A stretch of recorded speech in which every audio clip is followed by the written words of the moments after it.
Border Gavaskar പരമ്പരയിൽ ഈ വർഷം ഓസ്ട്രേലിയയിലേക്ക് ഇന്ത്യൻ ടീം പോയപ്പോൾ ഏറ്റവും അധികം തിളങ്ങുമെന്നും മികച്ച പ്രകടനം കാഴ്ചവെക്കുമെന്നൊക്കെ പ്രതീക്ഷിച്ച രണ്ട് താരങ്ങളായ രോഹിത് ശർമ്മയും വിരാട് കോഹ്ലിയും തീർത്തും നിരാശപ്പെടുത്തിയ ഒരു പ്രകടനമാണ് ഈ പരമ്പരയിൽ നടത്തിയത്. രോഹിത് ശർമ്മയെ സംബന്ധിച്ച് തികച്ചും ഒരു 10 റൺസ് എടുക്കാൻ പോലും അദ്ദേഹം പെടാപ്പാട് പെട്ടപ്പോൾ വിരാട് കോഹ്ലി ആദ്യ ടെസ്റ്റിന്റെ രണ്ടാം ഇന്നിംഗ്സിൽ ഒരു സെഞ്ചുറി നേടിയൊഴിച്ചു ചേർക്കാൻ അദ്ദേഹവും തീർത്തും നിരാശപ്പെടുത്തി. വിരാട് കോഹ്ലിയെ സംബന്ധിച്ച് അദ്ദേഹം അവസാന ടെസ്റ്റിൽ സ്ഥാനം നേടിയെടുത്തപ്പോൾ രോഹിത് ശർമ്മ സ്വയം മാറി നിന്നു. സൂപ്പർ താരങ്ങൾ സോഷ്യൽ മീഡിയയിൽ ട്രോളുകൾക്ക് ഇരയാക്കപ്പെട്ടപ്പോൾ നൈസായി രക്ഷപ്പെട്ടു പോയ ഒരു താരമുണ്ടായിരുന്നു. യുവതാരവും ഭാവി ക്രിക്കറ്റിന്റെ രാജാവും എന്നൊക്കെ വിശേഷിപ്പിക്കപ്പെട്ട ശുഭ്മാൻ ഗിൽ. താരവുമായി ബന്ധപ്പെട്ട ചർച്ചകൾ ഇന്ന് സോഷ്യൽ മീഡിയയിൽ വളരെയധികം സജീവമായി. ഇന്നൊരു മത്സരത്തിൽ ഫ്ലോപ്പ് ആയതിന്റെ പേരിലല്ല അദ്ദേഹം ട്രോളുകൾക്ക് വിധേയനായത്. രോഹിത് ശർമ്മയുടെ അഭാവത്തിൽ ഉത്തരവാദിത്തം ഏറ്റെടുത്ത് കളിക്കേണ്ട ഗില്ലിനെ പോലെ ഒരു താരം വളരെ മോശം ഷോട്ട് കളിച്ചാണ് ഇന്ന് പുറത്തായത്. ഇന്ന് മാത്രമല്ല, ഈ പരമ്പരയിലെ എല്ലാ മത്സരങ്ങളിലും താരം വളരെ നിരാശപ്പെടുത്തുന്ന ഷോട്ടുകൾ കളിച്ചാണ് പുറത്തായത്. അല്ലാതെ ബോളറുടെ മികവ് കൊണ്ടെടുത്ത വിക്കറ്റുകളൊന്നും ആയിരുന്നില്ല അത്.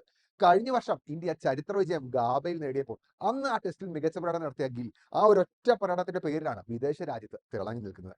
അത് മാറ്റി നിർത്തിയാൽ ഗിൽ വിദേശ രാജ്യത്ത് ഫ്ലോപ്പാണ്. ആ കണക്കുകളും ഇന്ന് സോഷ്യൽ മീഡിയയിൽ ചർച്ചയായിട്ടുണ്ട്. എന്തായാലും യുവതാരവും ഭാവി ക്രിക്കറ്റിന്റെ രാജാവും എന്നൊക്കെ സോഷ്യൽ മീഡിയയിൽ തള്ളുകളുള്ള ഗില്ലിനെ സംബന്ധിച്ച് വരാനിരിക്കുന്ന ഇംഗ്ലണ്ട് ടെസ്റ്റ് പരമ്പരയിൽ സ്ഥാനം നേടിയെടുക്കേണ്ടത് ഉൾപ്പെടെ വളരെ അത്യാവശ്യമാണ്. താരത്തെ സംബന്ധിച്ച് ആഭ്യന്തര ക്രിക്കറ്റിൽ ഉൾപ്പെടെ മികച്ച പ്രകടനം നടത്തിയാലേ അതിന് സാധ്യമാകൂ എന്നുള്ള കാര്യം ഈ പരമ്പരയോടെ ഉറപ്പായി കഴിഞ്ഞിരിക്കുകയാണ്.